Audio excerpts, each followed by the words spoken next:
Hello students, welcome to our channel mathematics. দেখো তোমাদের আজকে আমি তোমাদের ভিডিও নিয়ে চলে এসেছি, যেটা চ্যাপ্টার নাম হচ্ছে নিজে করি 16 অ্যাপ। তোমরা ষষ্ঠ শ্রেণীর ছাত্রছাত্রী, তোমাদের আগে অধ্যায়ে আমি অনেকগুলো অঙ্ক দেখিয়ে দিয়েছিলাম। আজকে নতুন চ্যাপ্টার নিজে করি 16 অ্যাপ। এখানে বলেছে প্রথমটাতে দেখো সংখ্যারেখার সাহায্যে যোগফল নির্ণয় করি। তাহলে আমাদেরকে সংখ্যারেখা কাটতে হবে, কিভাবে কাটতে হবে এবং কীভাবে সেইখানে যোগ করতে হবে আমরা তোমাদের দেখিয়ে দেবো। দেখো তোমরা এইভাবে, যেহেতু প্রথম অঙ্কটা আছে দেখো +7 এবং +2, এই +7 +2কে কীভাবে সংখ্যারেখায় পুট করবে সেটা দেখে নাও। আগের থেকে তোমার একটু আইডিয়া করে নিতে হবে তোমাদেরকে, যে আমাকে দাগটা কতটা এবং কিভাবে কাটতে হবে। ভালো করে দেখবা যে দুটোই তো প্লাসের দিকে, তাহলে প্লাসের দিকে বেশি থাকবে। আমরা জানি সংখ্যারেখায় দুটো মান থাকে, একটা হচ্ছে মাইনাসের দিকে থাকে আর একটা হচ্ছে প্লাসের দিকে থাকে। এবার আমরা কি ওর মধ্যেখানে 0 থাকে, তাহলে আমরা এইভাবে দেখছি যেহেতু দুটো হচ্ছে প্লাসের সংখ্যা, তাহলে আমরা প্লাসের দিকে বেশি নেব। তাই আমরা আইডিয়ার মতো একটা সংখ্যাকে কেটেছি। আমি নিয়েছি 1 সেমি অন্তর অন্তর রেখা কেটে, তোমরাও তাই নিতে পারো অথবা তোমরা ছোটো বড়ো করে নিতে পারো, এতে কোনো সমস্যা নেই। আমাদেরকে দেখাতে হবে মানটা আমরা কিভাবে পুট করব। তাহলে প্রথমটা আছে +7, মানে আমরা 0 থেকে ডান দিকে দেবো। আমরা জানি যে প্লাস হলে ডান দিকে যেতে হয় আর মাইনাস হলে বাঁ দিকে যেতে হয়। তাহলে এখানে যেহেতু +7, তাহলে আমরা ডান দিকে যাব 7টা ঘর, রাইট। তাহলে আমরা 0 থেকে স্কেলটা ধরবো, 0 থেকে স্কেলটা ধরবো। এখানে আমার 0 আছে, এখান থেকে স্কেলটা ধরবো। আমরা যাব কোনটা, এখানে একটা আগে ডেড লাইন টেনে দেবো, একটা লাইন টেনে দেবো সোজাসুজি। এখান থেকে প্রথমে আমরা যাচ্ছি +7, তাহলে এখানে 0টাকে ধরে আমরা +7 থেকে বাড়বো। কারণ এখানে এটা হচ্ছে আমার +7, এদিকে আমি 7 ঘর বাড়বো। কোথায় এলাম আমরা, এখানে এলাম। এখানে একটা অ্যারো মার্ক দিব, এখানে একটা রেখা কাটবো। প্রথমে আমরা এখানে এই অবধি আমরা পৌঁছলাম, তাহলে এই ঘরটা এলাম +7, আমি এখানে লিখে দেবেন +7। এবার এখান থেকে দেখো পরেরটা রয়েছে +2, তাহলে এখান থেকে +2 মানে কি আবারও ডান দিকে যেতে হবে। এখন দাঁড়িয়ে আছি কোথায়, আমরা দাঁড়িয়ে আছি এখানে। এখান থেকে +2 মানে ডান দিকে আরও 2 ঘর আমরা যাবো। তাহলে এখানে ঠেকেছিলাম, পরের লাইনটা একটু নিচ থেকে এভাবে আরও 2 ঘর আমরা যাব, এখানে আমরা কাটবো। দেখবো আমরা কত দূর অবধি পৌঁছলাম। দেখো এই ঘরটা আমাদের +9 অবধি পৌঁছেছে, এখানে একটা অ্যারো মার্ক দিব এবং +2 দিব। তাহলে প্রথমে +7 গেলাম, তারপর যেখানে দাঁড়িয়েছিলাম সেখান থেকে আবারও +2 গেলাম। দেখলাম আমরা ফাইনালি দাঁড়িয়েছি কোথায়, ফাইনালি +9-এ। তাহলে আমরা 9-এ এসে পৌঁছেছি, মানে আমাদের উত্তর হয়ে যাবে +9। ঠিক সেমভাবে একই প্রসেস 2 নম্বরে দেখো বলা আছে +2 +-4, তাহলে +2 মানে 0 থেকে ডান দিকে আমরা আগে 2 ঘর যাব। এটা হচ্ছে 0-র ঘর, এখান থেকে একটা আগে দাগ কেটে নাও, যেমনটা আমি আগের অঙ্কটাতে করলাম। এইভাবে একটা দাগ কেটে নেওয়ার পর প্রথমে যাবো +2 ঘর, তাহলে আমরা এখান থেকে +2 ঘর যাব, মানে ডান দিকে যাব 2টা ঘর। এখানে আমরা ঠেকলাম, +2-তে এলাম, এখানে অ্যারো মার্ক দেওয়ার পর এখানে লিখে দেবো +2। এবার দেখো বলছে -4, মানে আমার বাঁ দিকে যেতে হবে আমাদেরকে। তার মানে আমি দাঁড়িয়ে আছি এখানে, এখন এই মুহূর্তে দাঁড়িয়ে আছি এখানে, আমাকে বাঁ দিকে 4 ঘর যেতে হবে। এই দাগটাকে আমরা একটু বাড়িয়ে দেব এবং এখান থেকে আমরা বাঁ দিকে 4 ঘর যাবো। আমার স্কেলে দেখো দেখতে পাচ্ছ 4 লেখা আছে, এখান থেকে 4 স্কেলটা ধরবো, দিয়ে 0 অবধি টানবো। অর্থাৎ আমি যাচ্ছি 1 ঘর, 2 ঘর, 3 ঘর, 4 ঘর। এখান থেকে আমি যেহেতু 1 সেমি অন্তর অন্তর দাগগুলো কেটেছি, তোমরা তাই করতে পারো, ফলে তোমাদের দাগ কিন্তু মিলে যাবে। তো আমরা ঠেকলাম কোথায়, দেখো এখানে ঠিক -2-এর কাছে এসে ঠেকলাম। এখানে একটা অ্যারো মার্ক দিব, এখানে দেবো -4, যেহেতু আমরা -4 ঘর আমরা বাঁ দিকে এসেছি। এখন ঠেকেছি আমরা গিয়ে -2-তে, তাহলে উত্তর হয়ে যাবে -2। বোঝা গেছে? চলো নেক্সট। এবার দেখো 3-এরটা রয়েছে, 3-এরটা রয়েছে +6 অ্যান্ড -11। +6-এর জন্য ডান দিকে আমরা 6 ঘর যাবো, 0-র দিকে স্কেল ধরবো, আমরা 0 থেকে একটা দাগ কেটে দেবো। এবার স্কেল ধরে প্রথমে 6 ঘর আমরা ডান দিকে যাব, যেহেতু এটা +6। আমরা এই পর্যন্ত পৌঁছলাম, এখানে একটা অ্যারো মার্ক দেবো, আমরা এরকম একটা দাগ +6 থেকে কেটে দেবো। এই 6 ঘর যাওয়ার পর এখানে লিখে দেবো +6। তারপর আমাদের বলছে দেখো -11, মাইনাস মানে বাঁ দিকে যেতে হবে। আমরা দাঁড়িয়ে আছি এখন এখানে, এখান থেকে 11 ঘর, স্কেলে 11 সঙ্গে সমান করো। দেখো 11 নিচেটা কেটে ধরেছি, যেহেতু আমি এখন এখানে দাঁড়িয়ে আছি, আমরা এই 0 অবধি টেনে দেবো। যেহেতু 11 ঘর আমাকে বলছে, আমি যেহেতু স্কেলটা আমি 11 ধরেছি, তাহলে আমি 0 অবধি যাবো। ঠেকলাম এখানে, এখানে একটা লাইন দেবো, তীর চিহ্ন দেবো, এটা এলাম আমরা -11 ঘর। আমরা ঠেকলাম কোথায়, এখন এই মুহূর্তে দাঁড়িয়ে আছে আমরা -5-এ, তাহলে উত্তর হয়ে যাবে আমার -5। Is it clear? আবার দেখো পরের অঙ্কটি, 4-এর অঙ্কটি -5 আছে +-7 আছে। দেখো প্রথমে আছে -7, আবার আছে প্রথমে আছে -5, তারপর আছে -7। দেখো আইডিয়া মতো দেখো দুটোই কিন্তু মাইনাস, তার মানে বেশিরভাগটা মাইনাসে কাটতে হবে, তোমরা আইডিয়া মতো মাইনাসে বেশিরভাগটা কেটে নিবা। আমরা দেখো 5 এর সাথে 12 ঘর, আমরা 12 কিছু বেশি ঘর, কারণ প্লাসে দু একটা দেখিয়েছি, আবার মাইনাসও বেশিরভাগটা রেখেছি, কারণ দুটোই তো মাইনাস, মাইনাস থেকে বেশি যাবে, তাই আমরা এইভাবে দাগটা কেটে নেওয়া, বুঝে নিয়ে দাগটা তোমাকে কেটে নিতে হবে, আসলে কতটা বড় নিতে পারবা। ওকে, বোঝা গেছে? প্রথমে যাবো -5, প্রথমে আমরা জিরোতে দাঁড়িয়েছি, জিরো থেকে একটা দাগ কেটে দেবো। প্রত্যেকটা ক্ষেত্রে আমি যেভাবে দেখাচ্ছি যে এইভাবে একটা দাগ কেটে নিতে। তারপর আমার প্রশ্নতে বলছে প্রথমে -5 ঘর যাও, এখান থেকে আমরা প্রথমে -5 ঘর যাবো, আমার স্কেলে 5 ধরবো এবং আমি 0 অবধি হাঁটা দেবো বাঁ দিকে, যেহেতু আমার মাইনাস। আমি দাঁড়ালাম এখানে -5-এ এসে দাঁড়ালাম, একটা দাগ কেটে দিলাম, এটা দিলাম -5, এখানে দিলাম অ্যারো মার্ক, আমি যেদিকে যাব সেদিকে কিন্তু অ্যারো মার্কটা বসবে। তারপরে বলছে -7, তাহলে এখান থেকে যেখানে দাঁড়িয়ে আছি এই মুহূর্তে এখান থেকে -7 বাঁ দিকে, যেহেতু মাইনাস তাই বাঁ দিকে 7 ধরলাম, আমি 0 অবধি এগিয়ে যাব, এগিয়ে গেলাম, দাঁড়ালাম, ফাইনালি আমি এখানে দিলাম -7, প্রথমে গিয়েছিলাম -5, তারপর গেলাম -7, ফাইনালি দাঁড়ালাম কোথায়? -12তে, তাই উত্তর আমার হচ্ছে -12। পরের অঙ্কটা আমরা দেখে নিব। দেখো পরের অঙ্কটা তোমাদের 5 নম্বরের অঙ্ক আছে, দেখো +8 প্লাস -8, একবার 8 প্লাসের দিকে, একবার 8 মাইনাসের দিকে। চলো আমরা দেখে নিই, কেটে নিই। প্রথমে আমরা 0তে দাঁড়িয়ে আছি, আমরা 0 থেকে একটা দাগ কেটে নিই। প্রথমে +8 ঘর আমরা ডান দিকে যাব, যেহেতু প্লাস মানেই ডান দিক, মাইনাস মানে বাঁ দিক। প্রথমে 8 ঘর চলে গেলাম ডান দিকে, দেখে নাও আমার স্কেলে 8 লেখা আছে, এখানে একটা দাগ কেটে দেবো আমরা, এখানে অ্যারো চিহ্ন দিব, এখানে দেবো +8। এবার যেহেতু পরেরটা হচ্ছে -8, যেহেতু এখন আমি এখানে দাঁড়িয়ে আছি, মাইনাস মানে বাঁ দিকে আসবো, এখান থেকে আবার বাঁ দিকে আসবো, এখানে স্কেলটাকে ধরবো, বাঁ দিকে চলে আসবো, 8-এ ধরলাম, 0 অবধি টেনে দেবো, এখানে একটা অ্যারো চিহ্ন দেবো, দাগে কেটে দেবো। দেখছি আমরা যেখান থেকে যাত্রা শুরু করেছিলাম সেইখানে গিয়ে পৌঁছালাম, এটা -8। ডান দিকে যাচ্ছি তাই ডান দিকে অ্যারো মার্ক, বাঁ দিকে যাচ্ছি তাই বাঁ দিকে তীর চিহ্ন, এই চিহ্নটা কিন্তু ভালো করে দেবে বুঝে। দাঁড়ালাম ফাইনাল কোথায়? 0তেই দাঁড়িয়ে আছি, তার মানে +8 আর -8 যোগ করলে আমরা 0তে দাঁড়িয়ে থাকবো, উত্তর হবে 0। নেক্সট চলে আসি দেখো 6 নম্বর। প্রথমে হচ্ছে +7, তারপর আছে -7। +7 মানে 7 ঘর ডান দিকে,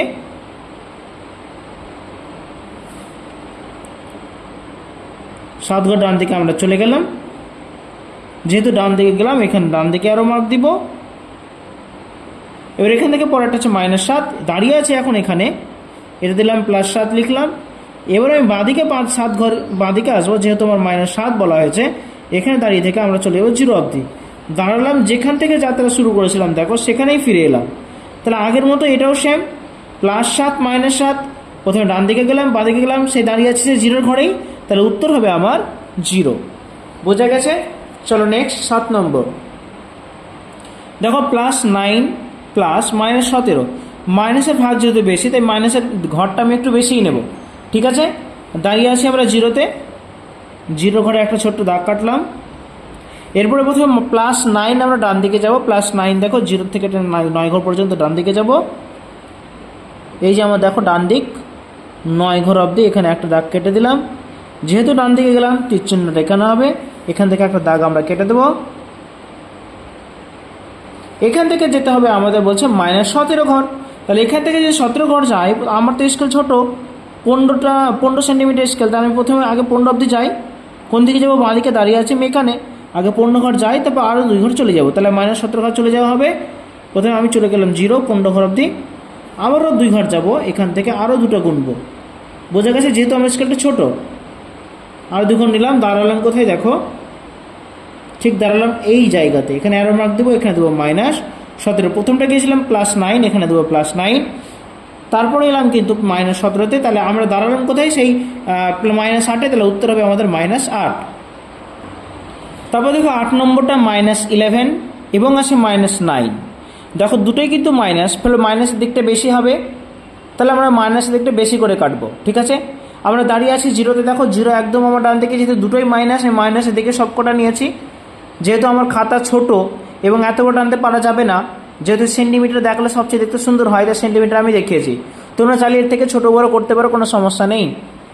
তাহলে এখানে আমার 0, এখান থেকে প্রথমে আমি যাবো -11, এখানে একটা দাগ কেটে নেবো আমরা, প্রথমে 11 পর্যন্ত যাব। দেখো আমার স্কেল 11-এ দেখো বসালাম,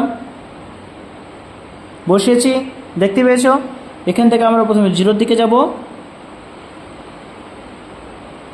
তাহলে আমরা প্রথমে -11-এর দিকে চলে এলাম, এখানে অ্যারো মার্ক দিলাম, এখানে -11 দিলাম। এরপরে যেতে হবে আমাকে -9, তাহলে এখানে যেখানে দাঁড়িয়ে আছে সেখান থেকে আরও -9 আমি বাঁ দিকে যাবো, যেহেতু সংখ্যাটা মাইনাস। তাহলে 9 যদি মাইনাস যায় মাইনাসের দিকে আমি দাঁড়াবো কোথায়? দেখো ভালো করে খেয়াল করে দেখো, আমি দাঁড়ালাম ঠিক এই জায়গাতে, -9, যে জায়গাটার নাম হচ্ছে আমার -20। তাহলে প্রথমে -11 পর্যন্ত এলাম, তাহলে আবার যদি -9 পর্যন্ত এলাম, দেখছি আমি দাঁড়িয়ে আছি কোথায়? -20-তে। তাহলে উত্তর হয়ে যাবে আমার -20। এইভাবে সংখ্যারেখার সাহায্যে তোমরা কিন্তু যোগ বিয়োগ করতে পারবে। চলো আমরা পরের অঙ্কটিতে চলে যাব। পরের অঙ্কটি কি বলছে দেখো, 2 নম্বর যোগফল নির্ণয় করে। এখানে তুমি সংখ্যারেখা কাটতেও পারো, নাও পারো। যদি সংখ্যারেখা দেখাতে বলে পরীক্ষাতে তাহলে দেখাবে, যদি না দেখাতে বলে তাহলে কী করে করবে সেটা দেখে নাও, ভালো করে বুঝে নাও, দেখে নাও। প্রথম ছিল দেখো +9 ++2, প্রথম লাইনে সরলের মতো করে ব্র্যাকেটটা ভেঙে দেবে। তাহলে +9 নিলাম, প্লাসে প্লাসে +2 নিলাম, তাহলে দুটোই যেহেতু প্লাস, তাহলে প্লাসে প্লাসে প্লাস, তাহলে 9 2 হয়ে যাবে 11, দুটোই প্লাস, তাহলে ওর জন্য +11। 2 নম্বর দেখো +11 ++5 +11, প্রথমটা বসে নিলাম, প্লাসে প্লাসে +5, দুটোই যেহেতু প্লাস তাই 11 5 16, তাই উত্তর হবে +16। পরে দেখো প্রথমে প্লাসে +27। এরপর দেখো আমরা এটি ব্র্যাকেটটা যখন ভাঙবো তখন সম্পর্ক দেখব, প্লাসে মাইনাসে মাইনাস, 11টা বসিয়ে দেবো। এখন দেখো এটা প্লাস এটা মাইনাস, তার প্লাসে মাইনাসে মাইনাস, 27 থেকে আমাকে 11 বাদ দিতে হবে, হয়ে যাবে 16। এবার দেখতে হবে কার ভাগটা বেশি, প্লাসের ভাগ বেশি নাকি মাইনাসের ভাগ বেশি। প্লাসে দেখছি 27 আছে কিন্তু মাইনাস আছে 11, যেহেতু প্লাসের ভাগ বেশি তাই উত্তর +16। বোঝা গেছে। 4 নম্বর দেখো -25 ++6, -25 প্লাসে প্লাসে প্লাস, 6 বসিয়ে দিলাম, প্লাসে মাইনাসে মাইনাস, তার মানে 25 থেকে 6 বাদ হচ্ছে 19, মাইনাসের ভাগটা বেশি তাই উত্তর হবে -19। নেক্সট দেখো প্রথম ব্র্যাকেটে চেঞ্জ নাই, -5 বসিয়ে দিলাম, প্লাসে প্লাসে +9, যেহেতু মাইনাসে প্লাসে মাইনাস তাই 9 থেকে 5 বাদ হবে 4, দেখছি মাইনাস আছে 5, প্লাসের ভাগে 9, তাহলে 9 প্লাসের ভাগটা বেশি হলে +4। এদিকে +13, প্লাসে মাইনাসে -13, তাহলে প্লাসে মাইনাসে যেহেতু মাইনাস তাই 13 থেকে 13 বাদ দিলে কত হবে? 0। পরেরটা দেখো 3 নম্বর, 3 এক একটা বলা হয়েছে, দেখো এখানে বলা হচ্ছে সরল করি। তাহলে আমরা অঙ্কটাকে টুকে নেব।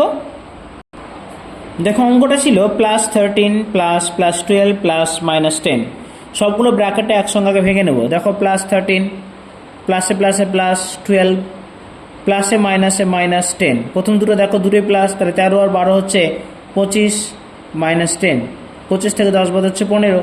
এটা যেহেতু প্লাসের ভাগ বেশি ছিল +25 দিতেই পারো, প্লাসে মাইনাসে মাইনাস, তাহলে 25 থেকে 10 বাদ 15, প্লাসে মাইনাসে -15 বসিয়ে দিলাম, ঠিকই আছে। কার ভাগটা বেশি? প্লাসের দিকে আছে 25, মাইনাসের দিকে আছে 10, তাহলে যেহেতু প্লাসের ভাগ বেশি তাই উত্তর হবে +15। চলো আমরা দ্বিতীয়টা দেখে নিই। দ্বিতীয়টা দেখো +31 ++13 +-16, প্রথমে ব্র্যাকেটে উড়িয়ে দাও, +11 প্লাসে প্লাসে +13 প্লাসে মাইনাসে -16, দেখো এটাও প্লাস এটাও প্লাস, প্লাসে প্লাসে প্লাস হয়, তাহলে 31 আর 13 কত? 44, +44 -16, প্লাসে মাইনাসে মাইনাস, তাই 44 থেকে 16 বাদ হবে কত? 28, যেহেতু প্লাসের ভাগ বেশি তাই উত্তর হবে +28। 3 নম্বর দেখো +25 +-16 +2, দেখো +25 প্রথমে বসিয়ে দিলাম, এবার দেখো প্লাসে মাইনাসে মাইনাস হয় আমরা জানি, 16 বসিয়ে দিলাম, প্লাসে প্লাসে প্লাস হয় জানি, 2 বসিয়ে দিলাম। দেখো প্লাসে মাইনাসে মাইনাস, তাহলে 25 থেকে 16 বাদ হচ্ছে 9, যেহেতু প্লাসের ভাগ বেশি তাই +9 +2, তাহলে 9 আর 2 আমরা জানি 11, দুটোই যেহেতু প্লাস তাই উত্তর হবে +11। পরেরটা দেখো -11 ++18 +-16, প্রথমে -11 বসিয়ে দিলাম, প্লাসে প্লাসে প্লাস 18 বসিয়ে দিলাম, প্লাসে মাইনাসে মাইনাস 16 বসিয়ে দিলাম, যেহেতু মাইনাসে প্লাসে মাইনাস তাই 18 থেকে 11 বাদ হচ্ছে 7, যেহেতু দেখো -11 +18, যেহেতু প্লাসের ভাগটা বেশি তাই এটা হবে +7 -16। এবার আমরা জানি প্লাসে মাইনাসে মাইনাস হয়, তার মানে 16 থেকে 7 বাদ হচ্ছে 9। এবার দেখো প্লাসে 7 রয়েছে কিন্তু মাইনাসে 16, মাইনাসের ভাগটা বেশি তাই উত্তর হবে 9। চলো নেক্সট দেখে নিই। দেখো তোমাদের বইতে পরের অঙ্কগুলোতে বলা হয়েছে যোগফল নির্ণয় করো। দেখো যেখানে কমা কমা রয়েছে আমরা সবগুলোকে একসঙ্গে যোগ করে দেবো। ওকে, যেমনভাবে আমরা তোমাদেরকে সরলটা দেখালাম ঠিক সেইভাবেই কিন্তু আমরা যোগফলটা নির্ণয় করব। চলো কীভাবে করতে হয় একটু দেখে নিই। দেখো ছিল -2 প্লাস -10 প্লাস প্লাস 21। দেখো মাইনাসে প্রথমে -2টা বসিয়ে দিলাম, প্লাসে মাইনাসে -10 বসিয়ে দিলাম, প্লাসে প্লাসে প্লাস 21 বসিয়ে দিলাম। আমরা জানি মাইনাসে মাইনাসে প্লাস, তাই 2 আর 10 হয়ে যাবে 12। যেহেতু দুটোই মাইনাস তাই চিহ্নটা হবে মাইনাস প্লাস 21। আমরা জানি মাইনাসে প্লাসে মাইনাস হয়, তার মানে 21 থেকে যদি 12 বাদ দিই তাহলে হবে 9। যেহেতু প্লাসের ভাগ বেশি তাই উত্তর হবে +9। বোঝা গেছে? চলো আমরা 2 নম্বর দেখি। 2 নম্বর সে দেখো -18 প্লাস -7 প্লাস -2, -18 প্লাসে মাইনাসে -7 প্লাসে মাইনাসে -2। তা দেখো মাইনাসে মাইনাসে প্লাস হয়, তাহলে 18 সাথে 25। যেহেতু দুটোই মাইনাস তাই উত্তর -2। জানি আমরা মাইনাসে মাইনাসে প্লাস, তাহলে 25 আর 2 হচ্ছে 27। যেহেতু দুটোই মাইনাস তাই উত্তর হবে মাইনাস, তার উত্তর হয়ে গেল -27। 3 নম্বর দেখো +10 প্লাস -8 প্লাস -10, +10 বসে গেল, প্লাসে মাইনাসে -8 প্লাসে মাইনাসে -10। দেখো প্লাসে মাইনাসে মাইনাস, তা 10 থেকে 8 বাদ হচ্ছে 2। যেহেতু প্লাসের ভাগ বেশি তাই +2, -10টা বসিয়ে দিলাম, প্লাসে মাইনাসে মাইনাস তাই 10 থেকে 2 বাদ হবে 8। যেহেতু মাইনাসের ভাগটা বেশি তাহলে উত্তর হবে -8। বোঝা গেছে? দেখো -8 প্লাস -10 প্লাস +2, -8 প্লাসে মাইনাসে -10 প্লাসে প্লাসে +2, মাইনাসে মাইনাসে প্লাস, তাহলে 8 আর 10 হবে 18। যেহেতু দুটোই মাইনাস তাই -+2, মাইনাসে প্লাসে মাইনাস, তাহলে 18 থেকে 2 বাদ হচ্ছে 16। যেহেতু মাইনাসের ভাগ বেশি তাই উত্তর হবে -16। বোঝা গেছে? চলো নেক্সট। -19 প্লাস -9 প্লাস +5, -19 বসে গেল, মাইনাসে প্লাস মাইনাস 9 প্লাসে প্লাসে প্লাস 5, মাইনাস মাইনাসে প্লাস 19 আর 9 হবে 28। যেহেতু দুটোই মাইনাস তাই -28 প্লাস 5, মাইনাসে প্লাসে মাইনাস, তাই 28 থেকে 5 বাদ হচ্ছে 23। যেহেতু মাইনাসের ভাগটা বেশি তাই উত্তর হবে -23। কখন মাইনাস কখন প্লাস দেবো বুঝতে পারছো? যদি মাইনাসের ভাগ বেশি হয় তাহলে মাইনাস দেব, যদি প্লাসের ভাগ বেশি হয় তাহলে অবশ্যই প্লাস দেব। এটা কিন্তু ভুল করবে না তোমরা। আর একটা জিনিস জেনে নিবা, মাইনাসে মাইনাসে প্লাস হয় সেটা সংখ্যায় সংখ্যায়, প্লাসে মাইনাসেও মাইনাস হয়, মাইনাসে প্লাসও মাইনাস হয়, এবং দুটো প্লাস থাকলে সেটা কিন্তু প্লাস হয়। বোঝা গেছে? এইটা ভেবে কিন্তু অঙ্কটা করতে হবে তোমাদের। প্রথমে দেখো +20 আছে, বসাই দিলাম, প্লাসে মাইনাসে -9 প্লাসে মাইনাসে -6। দেখো প্লাসে মাইনাসে মাইনাস, 20 থেকে 9 বাদ হচ্ছে 11। যেহেতু প্লাসের ভাগ বেশি তাই +11। আবার দেখো -6টা আমরা বসিয়ে দিলাম, প্লাসে মাইনাসে মাইনাস, তাহলে 11 থেকে 6 বাদ 5। যেহেতু প্লাসের ভাগ বেশি তার উত্তর হবে +5। বোঝা গেল? পরের অঙ্কটা দেখো -14 প্লাস -12 প্লাস +21, -14 প্লাসে মাইনাসে -12 প্লাসে প্লাসে +21। দেখো মাইনাসে মাইনাসে প্লাস 14 আর 12 হচ্ছে 26, দুটোই মাইনাস, তাহলে উত্তর -26 প্লাস 21টা বসিয়ে দিলাম, মাইনাসে প্লাসে মাইনাস, তাহলে 26 থেকে 21 বাদ হচ্ছে 5। যেহেতু মাইনাসের ভাগটা বেশি তাহলে -5। চলো 8 নম্বর দেখো -13 প্লাসে প্লাসে +7 প্লাসে মাইনাসে -2, মাইনাসে প্লাসে মাইনাস, তাই 13 থেকে 7 বাদ হচ্ছে 6। মাইনাসের ভাগ বেশি তাই -6 -2, মাইনাস মাইনাসে প্লাস, তাই 6 আর 2 হচ্ছে 8। যেহেতু দুটোই মাইনাস তাই উত্তর হচ্ছে -8। বোঝা গেল? এই চ্যাপ্টারের শেষ অঙ্ক দেখো, প্রথমে +15 আসছে, বসিয়ে দিলাম, প্লাসে মাইনাসে -9 বসিয়ে দিলাম, প্লাসে মাইনাসে -6 বসিয়ে দিলাম, প্লাসে মাইনাসে মাইনাস, তাহলে 15 থেকে 9 বাদ 6, প্লাসের ভাগ বেশি +6, -6টা বসিয়ে দিলাম। জানি আমরা প্লাসে মাইনাসে মাইনাস, তাহলে 6 থেকে 6 বাদ দিলে কত হয়? 0, তাহলে এর উত্তর হবে 0। এই ছিল তোমাদের নিজে করি 16 একের সমস্ত অঙ্ক। সংখ্যা রেখা কীভাবে যোগ বিয়োগ করবে আমি দেখিয়ে দিলাম, কীভাবে যোগফল নির্ণয় করবে, কীভাবে সরল করবে, কী করে 3 সংখ্যার যোগ করবে, সবকটা আমি দেখিয়ে দিলাম। আশা করি তোমরা বুঝতে পেরেছো। চ্যানেলটিকে অবশ্যই লাইক, শেয়ার এবং সাবস্ক্রাইব করে দিতে ভুলবে না। আমাদের সঙ্গে থেকো, দেখা হচ্ছে পরের ভিডিওতে। ততক্ষণে তোমরা ভালো থেকো, সুস্থ থেকো। Good bye.